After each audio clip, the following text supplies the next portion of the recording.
Hi guys, আপনারা দেখতে পাচ্ছেন যে আমি আর আমাদের মানিক ভাই ভাঙ্গারাট হোটেলে আমরা এখন নাস্তা খাচ্ছি। তো আমরা অনেক জার্নি করেছি, তো অনেক জার্নি করার পরে আমাদের খুব খিদে পেয়েছে।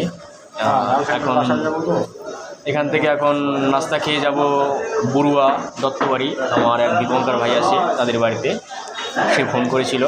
দেখুন আমাদের মানিক ভাই নাস্তা খাওয়া শুরু করে দিয়েছি। আমি খাইনি, এখন হাত দেবো। হাত ধোয়ার পরে তারপর আমি খাবো। এটাই চলুন তাহলে বড়ুয়া দত্তবাড়ি যাবো, ওখানে অনুষ্ঠানে দেখা যাক ওখানে লক্ষ্মী পূজা উপলক্ষে কী অনুষ্ঠান হয়। ভাই ফোন করলো, দাওয়াত দিল ফোন করে। তো এখান থেকেই খাওয়া দাওয়া করেই ওখানে যাব। চলুন তাহলে গাইস, ওখানে দেখাবো কী অনুষ্ঠান হয় লক্ষ্মী পুজো উপলক্ষে। এখন এই মুহূর্তে কী নাস্তা খাচ্ছি আপনারা দেখবেন।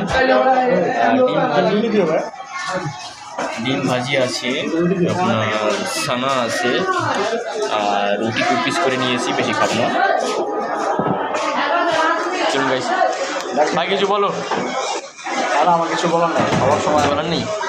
চ্যানেলটাকে সাবস্ক্রাইব করতে বলো। সাবস্ক্রাইব করা করবে অবশ্যই, কারণ এটা অটোমেটিকলি সাবস্ক্রাইব হয়ে যাবে।